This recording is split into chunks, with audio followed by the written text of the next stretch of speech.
Coming up, are the D-backs going to take down the San Diego Padres now that they don't have Manny Machado for the foreseeable future? Discussing that next with Javier Reyes of Locked On Padres. You are Locked On Diamondbacks, your daily Arizona Diamondbacks podcast, part of the Locked On Podcast Network, your team every day.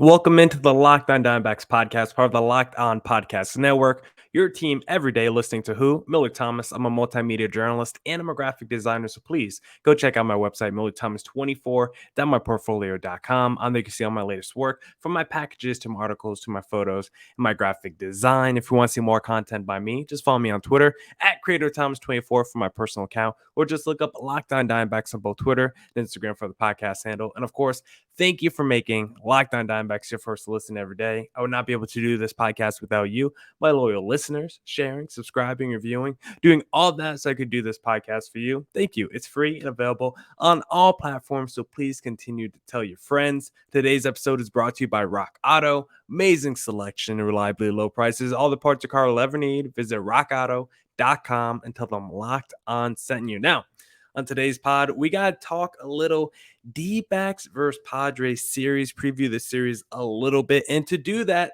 we have to bring on Locked On Padres host Javier Reyes. Javi, how are you doing today, sir? I just saw in a little not fantasy chat, but our main Locked On chat, I saw Paul, slide in there and say, "Hey, how you doing, Javi?" Because I didn't know. I had to check the schedule real quick. The Padres coming off a sweep against the Rockies. They got swept by the Colorado Rockies. How are you feeling right now, sir?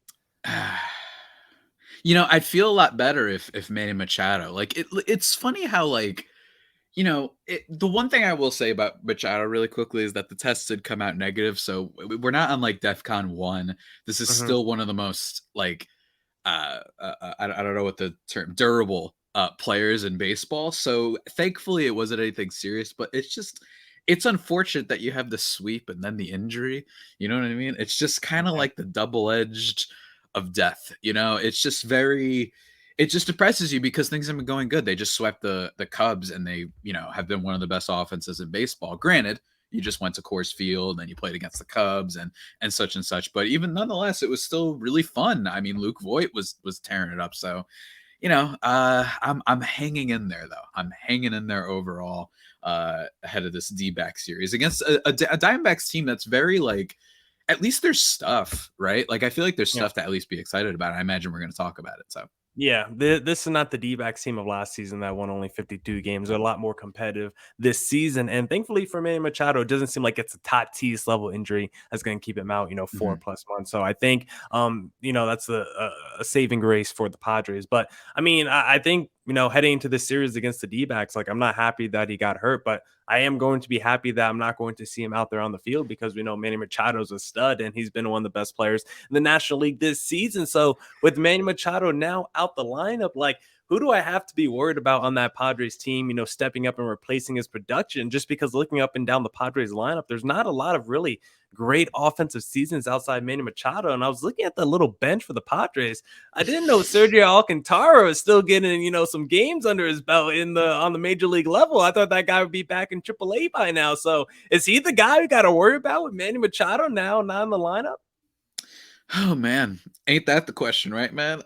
Yeah, Alcantara is kind of the guy right now, and it's really unfortunate because don't get me wrong, they might do some switcheroos. They might have Jake Cronenworth move around. They might have Ha-Seong Kim move around. He's played third base before, but it's one of the reasons that Manny Machado, or actually I should just say the reason he was the leading candidate for the MVP award, was because he was really carrying this Padres offense. And this Padres offense, at the current standing, yeah, some of it's their more classical stats like batting average, they're 14th, on base 9th, runs their 6th. Granted, a little bit bolstered by the aforementioned little bit of a weak schedule they've played recently, but then they're slugging in home runs, 19th in slugging and 24th in home runs.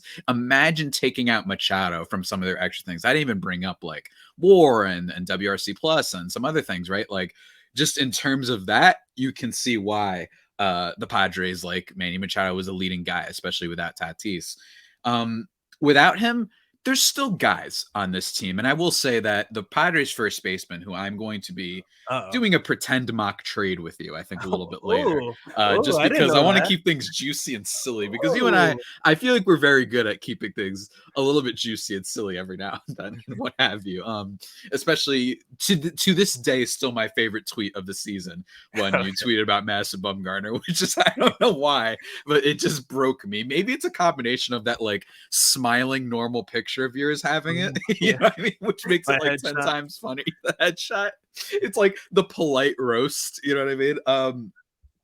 I'd say that with this team, aside from the first baseman, Jake Cronenworth has been raking recently. So much so that Okay. I actually posted his slash line over the past few games that I then deleted because I'm an idiot by accident and was doing really well. But basically, for this month, he looks like he's back. And it looks like, for the most part, maybe it was a factor of Jake Cronenworth was just hurt, right? Like, he was just hurt to start the season.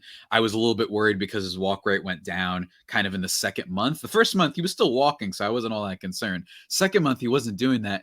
It looked like he was trying to hit his way out of a slump, right? And sometimes you need to take your pitches more thoughtfully. But lately, he's been absolutely phenomenal. So he's been stepping up for the fact that the Padres first baseman, who performed like an MVP, has Mhm. not been very good, the ground ball gremlin himself. And then ever since, Cronenworth has been picking it up. And Jurickson Profar, my dude, Profare, my dude, my dude, he has been excellent. And is a fringe, dare I say, kind of all-star Okay. candidate in terms of like maybe a reserve. I'm not going to say he's a starter because you got Relax. Mookie Betts out there. You've got, no, I'm not going to relax. He's been really solid, man. He's hitting for more power than last year. He's playing really good defense in left. I shouldn't say really good, but he's been playing good defense in left. And I think that that's an underrated part about this team. Tommy Pham was very bad defensively for the Padres last year. And I think we kind of underrated what it would be like to just go from really bad to at minimum above average.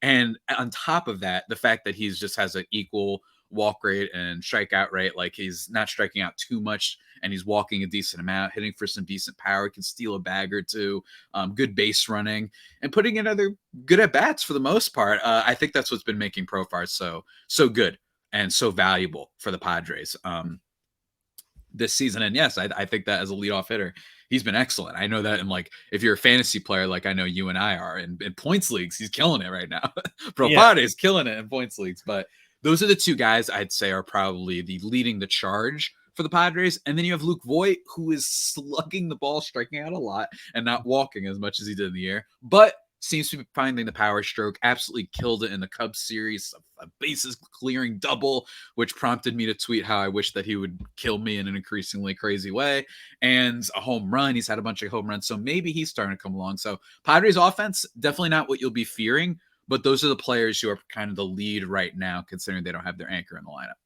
Listen, I mean, Profar has had a very nice season. At points, he's been the second best player in that Padres lineup. But if we're talking all-star reserve, I mean, I still don't think his numbers are there just yet. We'll see once we get closer to the all-star break. But Profar has a nice season so far. So I'm going to put respect on Profar's name because he's been good this year. I just don't think he's been all-star good.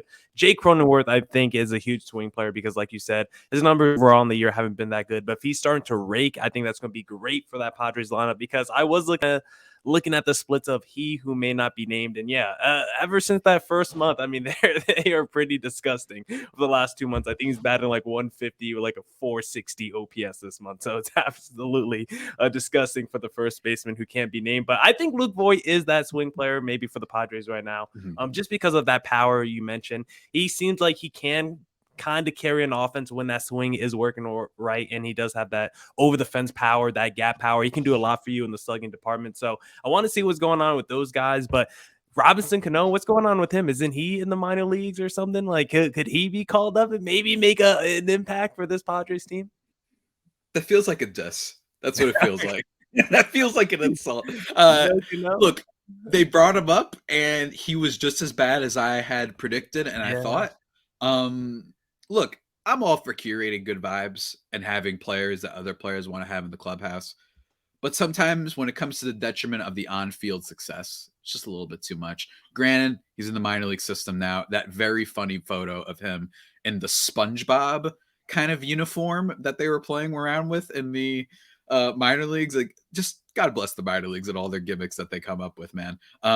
Yeah, I don't know if he's going to be an impact guy for a while. The impact guy that they've called up from the minors has actually been Nomar Mazara, who's been really solid at just getting base hits and driving guys in for the most part, as a fill-in for what I expect to be the position right field that the Padres end up trying to make an impact trade for. Maybe they go off and get Austin Hayes, maybe Andrew Benintendi, maybe some other guys, heck, maybe on the low end, like a Robbie Grossman or something like that, right? Like, I think there's other guys in the league right now they're going to be looking at. But for now, Nomar Mazara, he was raking in AAA, and then he got called up. He's been pretty okay. So, again, the Padres getting rare kind of out of nowhere little production from some of their swing guys, like you were mentioning, some of their bench guys. So that's been a really exciting development for sure.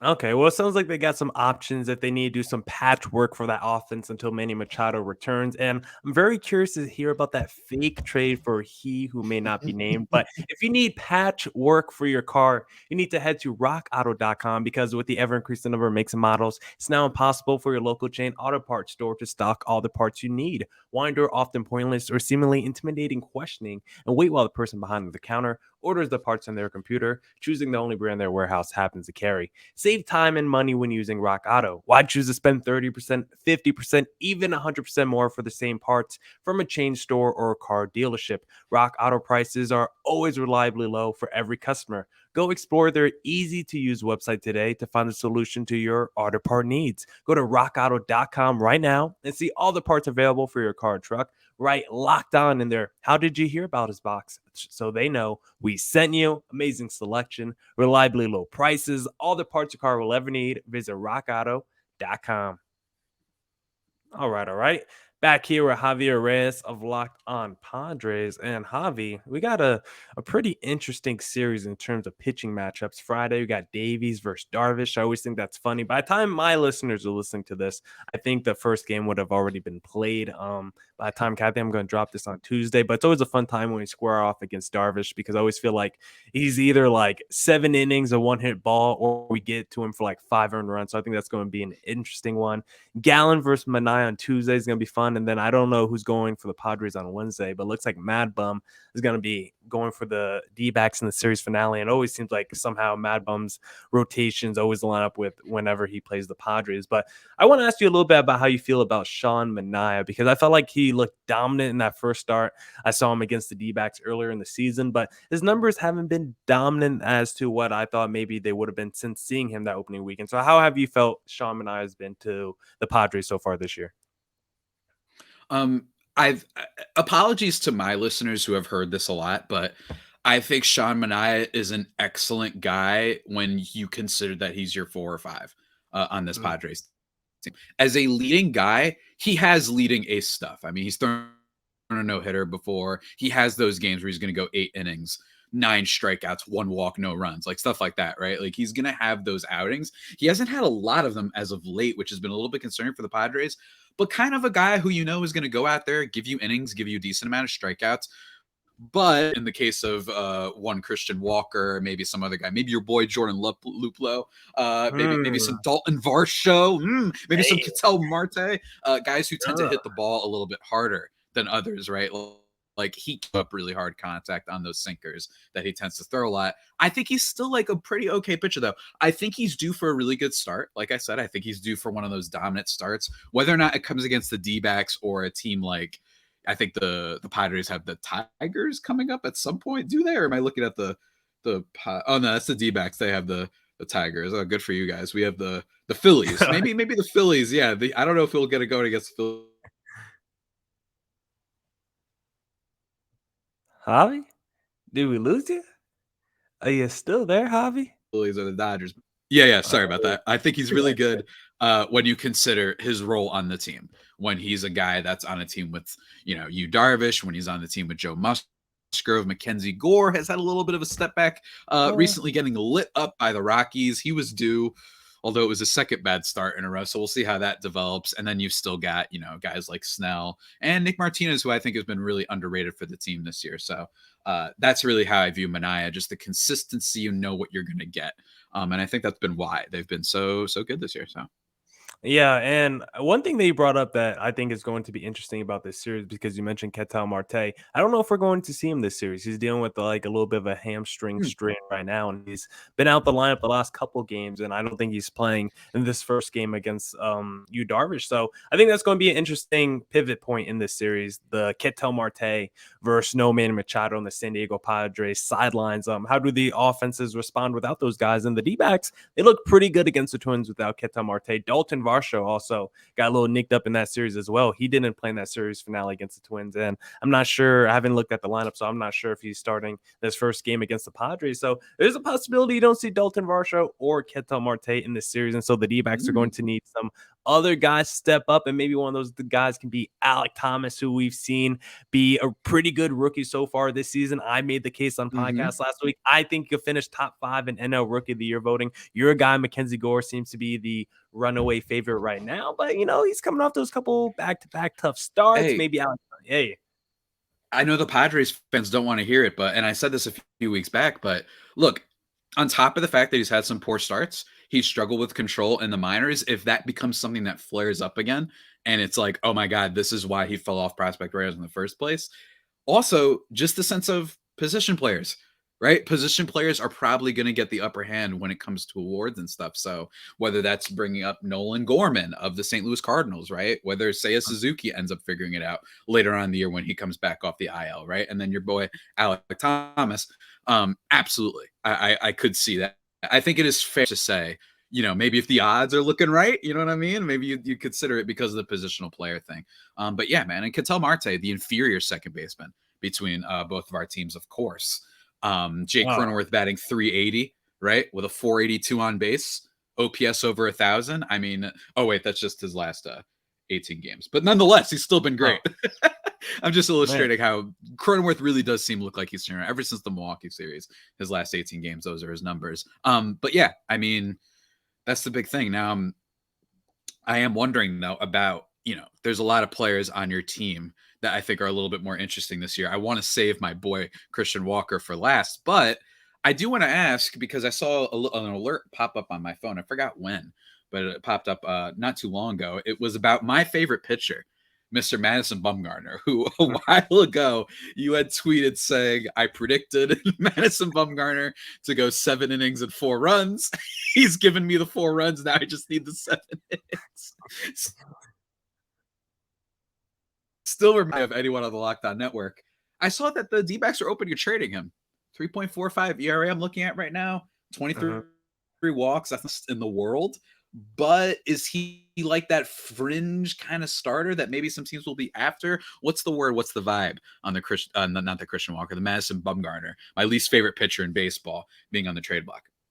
Yeah, I don't know too much about the vibe as to how the D-backs feel about him. I feel like the D-backs would probably be more inclined to maybe keep Madison Bumgarner just because I feel like they would want that veteran on their roster. They paid the money for him, and I don't know. I feel like they would still want to keep a team together that could maybe compete for the postseason over the next couple of years. But personally, I feel like if they could move off Madison Bumgarner, I think they should because I don't think his value will ever be higher than what it is maybe right now because he's only going to be older. And if Brent Strom ever decides to leave the D-backs over the next 2 seasons while Madison Bumgarner is still under contract, I just don't think Madison Bumgarner will look the same out of Brent Strom. Would look the same without Brent Strom. And I think if you traded Mad Bum, it could potentially be a fleece just because, like I said, whoever acquires him, if they don't have a pitching coach as good as Strom, I just don't know you're going to get the same guy back. And I'm not even sure the D-backs would get a great return back from Mad Bum because a lot of those deals where you trade, the Mad Bum level players, guys who are on the back end of their careers who are still effective, but, more expected to be number 4, number 5 starters in someone's rotation. Those guys usually don't net you back blue chip prospects or something. If you're lucky, you could get back some 18-year-old who might be like the 28th best prospect in someone's organization. That's like the best case scenario. So I think I would move Mad Bum just because I want to get off that salary and maybe I could use that money to go spend on some other players during the offseason, the next offseason. But Mad Bum, I don't think you're going to get a great value for him. And I would probably want to move him just to get off the money, but I don't think the return would be anything great. No, he's old. He's not very effective. He doesn't have Brent Strom. I just don't know. You know what I mean? How do you feel? Yeah. Would you want to Mad Bum? I mean, I don't know. He's been the best pitcher on your team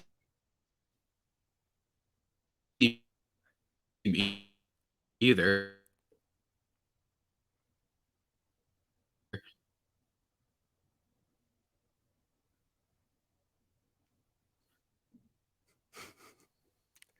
Is Javi there?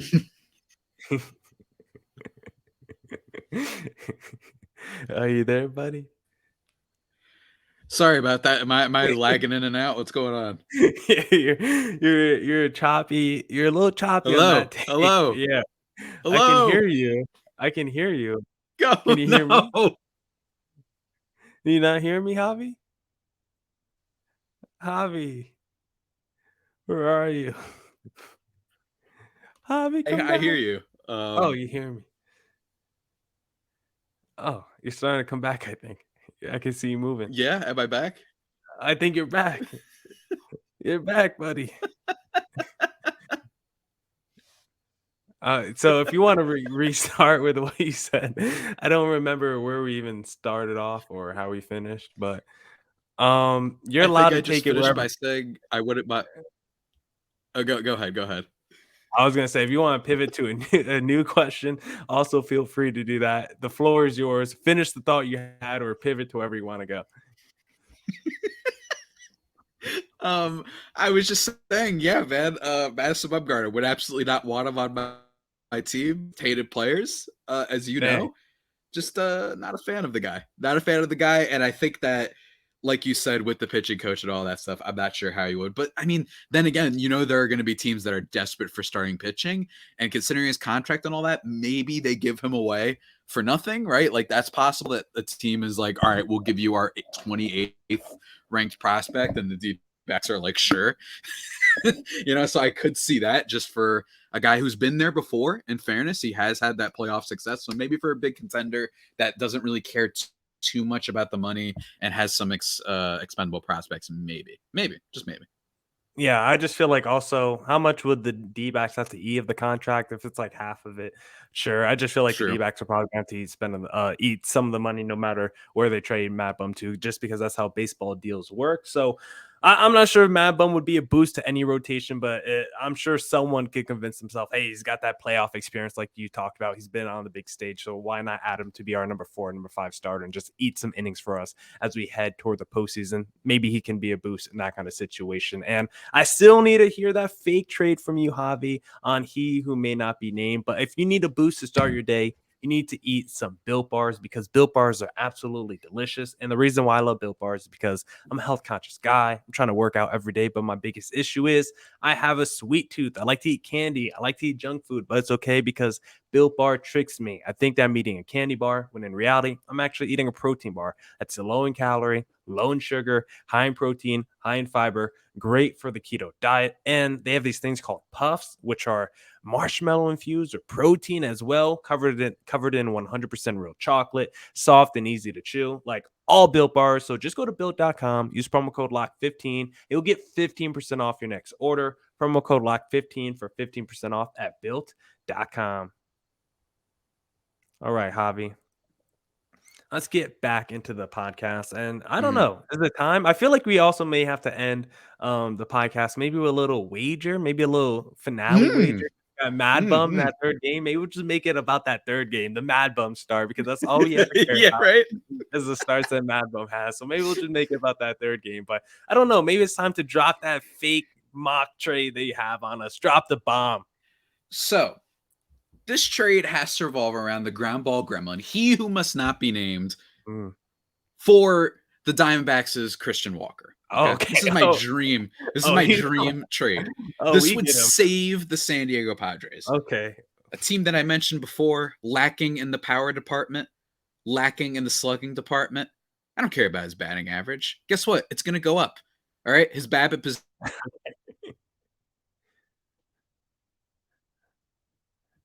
Man, talking about he who may not be named looked like it just broke Javi. We lost him again. Oh, he's coming back. Yeah, I think it just broke me. I think it broke me again. My internet stinks. You said bad. My internet is so bad. Talk about his BABIP, and then it broke you. His BABIP, his average is going up because that BABIP is it good? What's his BABIP? Yeah. I think that he's been a 240, 250 hitter before. So I think that coupled with his decent walk rate he's been doing this year, his isolated power, I'm buying everything on Christian Walker. And I don't know if you knew this, Millard, one of the better defensive first basemen in baseball, leads the league in defensive runs saved and above average at the position by a wide margin, by the way. He has 9. Next closest person is 4.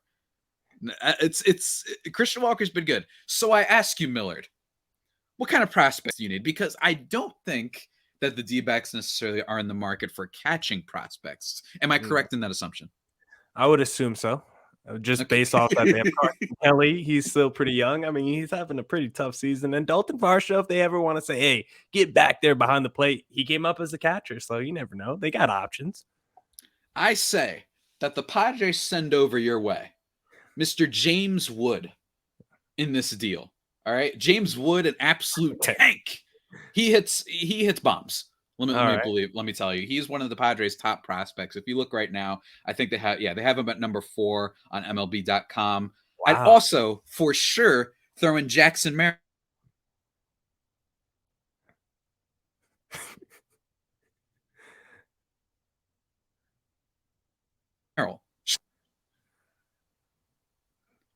What's that guy's name?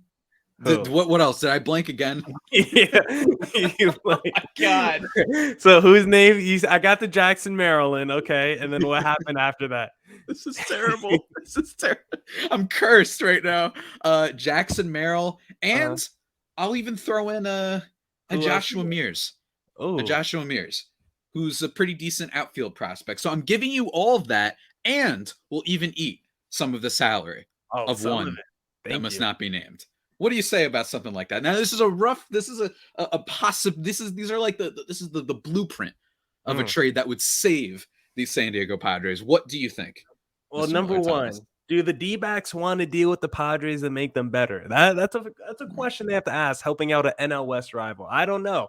Number two, do they want Eric Hosmer back just to eat them, take some, I guess you would eat some of the money, but why would they want Hosmer back? Just because of the prospects that they're getting back? The prospects would be enticing, but Christian Walker is so cheap playing first base right now. They might just rather keep Christian Walker than as to go the prospect route. The prospects do sound enticing. They sound like they could be pretty good, but they might rather just keep the 30-year-old Christian Walker who's making pretty much no money. I do think it's a fascinating deal that maybe the D-backs could think about. I think to maybe make the deal happen, maybe you do it and just leave Eric Hosmer out of it. If you want Christian Walker, then just offer up the prospects, and you might just have to keep eating the Hosmer deal. Unless you want to eat all of it and then send him the D-backs away. But I feel like the biggest hiccup in that deal would be the D-back trying to help out the Padres and sending them Christian Walker. But I think you might be surprised with Christian Walker because he's a great defensive player, but he smashes home runs. We know he's one of the top home run hitters in baseball, but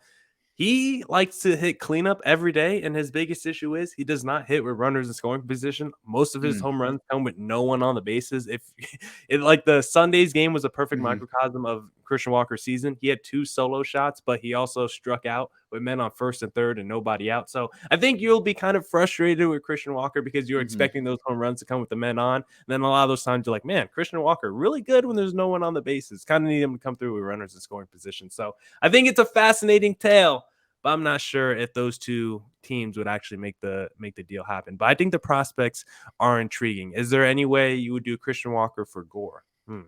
No, I don't. I think Gore's become untradeable at this point. Look, I'm just saying that it is incredible how literally anything except for the guy that they have at first base would improve the Padres so much. I'm talking, who the heck is out there? I'll take I don't even know. I can't even think of the first baseman. Why can't you guys just promote the prospects then, and then just play them over he who may not be named? I mean, they're just trying to get something out of him, and he's just really well beloved in the locker room, which is something they take into account. It's just kind of, I don't know. But if he does continue to perform like this, I think there will come a point, especially if they're still being really competitive, that they might be like, what are we, like, fans are going to lose their mind if another player comes out saying and like, we love this guy, and it's like, all right, cool, he's hitting 140. Like, can you guys stop defending this guy just because you like him in the locker room when he doesn't produce? Because then it looks like a big middle finger to the fans sometimes. So we'll see how it all pans out. It's just me messing around. I doubt that the D-backs would do this. I doubt that they would help the Padres, and just there's really no way. I think the closest we got was with that Mets trade before the season. That was almost, according to sources, which keeps happening to the Padres, unfortunately, something that might have gone through. Just like my connection at one point might have gone through, apparently, because we've been lagging a whole lot on this podcast. So maybe with that, let me just conclude by asking, because I love asking about him every time before I lag out again. How's the Shark doing? Who you, I believe, tweeted at one point, I'm done with Melanson, like not too long ago. So how has it been for a guy who, or dare I say, one of the worst developments for the D-backs this season, because they acquired him on the cheap and they thought, let's have him do well and then trade him at the deadline maybe for some prospects? No, he's been a huge disappointment. I think with how the D-backs started the season, if Mark Melanson was pretty good, I think they might have been more aggressive at the trade deadline, not want to trade him at the deadline. Because I know a lot of people speculated that like they were just signing Melanson to move him at the deadline. Like, I don't know if I felt that way. D-backs keep telling us that they want to compete in the near future, and like they're not that far away from the postseason. So I actually thought they signed Mark Melanson because they've been so terrible with their bullpen during the Mike Hazen era that he was like, let me just go out there and get an all-star who might be, a little bit past his prime, but he still led the National League in saves last time we saw him. So I think him struggling has been a huge disappointment for this D-backs team, because the through line over the D-backs, lack of success the last few years has been the bullpen, or lack thereof, because they have not been able to figure out the closer situation. And Mark Melanson is supposed to be the stabilizing force. But like you've seen from my Twitter, if you just look on D-backs Twitter and the community, everyone is off the Mark the Shark bandwagon. Whenever it's like we have a 2-run lead and we need someone to close it, Mark Melanson is always the answer. And it just feels like anything can go possible. He always allows at least one hit, one walk, always puts 1 or 2 guys on the bases, and you just never feel confident in him. He never just goes out there and has like a 12 pitch, just clean outing. He always has to raise your anxiety a little bit and get your nerves up. So Mark Melanson, I don't think he's adored by D-backs fans right now, and everyone is clamoring for him to not be the closer going forward. Maybe Ian Kennedy, but the back end of the bullpen is a disaster for the D-backs. They have one guy who has been phenomenal in the D-backs, really 2 guys. Kyle Nelson's been pretty good as well, but Joe Mantiply, if you're talking all-stars, he's going to be an all-star this season as a reliever, because I think he has like a .35 ERA, and he's literally allowed 1 earned run over like 40 innings pitched this season. So he's going to be an all-star, and not many people know who he is. Yeah, maybe he gets that closer role at some point. Who knows? And maybe they just might give up on the Melanson thing. We'll have to see. We'll have to see, man. But that's it for my questioning, man. Christian Walker. I don't know what happened. I think I just started fantasizing over anyone that's a first baseman. Not to mention the years of control, like you mentioned. He's got 2 more years, and he's not making anything right now. I mean, as a D-backs guy, I don't think I would be opposed to the trade you offered. I have to look more into the prospects and see. Because I'm not really too up on organizations, their top prospects. So I would have to look more into the guys. But if you're offering me, the number 4 best prospect in the Padres organization, like, that's better than what we got back for Eduardo Escobar. He sounds like you're giving me a package. We just got back freaking Cooper Hummel and someone else for Eduardo Escobar last season. Though that's not a good package at all. So that might be interesting for Christian Walker. But yeah. Javi, looks like we got a fun series. We might have to do a little wager off air, as we usually do, for Madison Bumgarner start. And well wishes to your Padres this series. Hopefully we can keep the trend going. The Rockies just took you guys out on a sweep, and hopefully the D-backs can keep your lack of success going. Dance it out. Where can the D-backs listeners find you on social media? You guys can find me on Twitter at Javipeno, JAVIIPENO, or at LO_Padres for live tweets of stuff during the game. And I'm going to be writing a little bit about Christian Walker for Just Baseball, actually, which is one reason I wanted to talk about him here. So that should be out soon. As soon as I get to finish it. And if you want a bunch of jokes, then that's what I usually do in my articles, and way too many pop culture references. But yeah, everybody check that out. Oh, we get a little Christian Walker article on Just Baseball. Gonna have to go check that out. Thank you, Javier Reyes of Locked On Padres, for making time for me today, sir. And for your listeners, at Creator Thomas 24 for my personal account, or look up Locked On Diamondbacks, both Twitter and Instagram, for the podcast handle. And of course, both our shows are on YouTube, so go check out our YouTube accounts as well. Javi, catch you next time, buddy. That's it for this edition of the Locked On Diamondbacks podcast. Come back tomorrow for more Diamondbacks news coverage and insight. You should have part 2 with Sully Baseball. As always, stay safe, stay healthy. Thank you for making Locked On Diamondbacks your first listen every day. And deuces.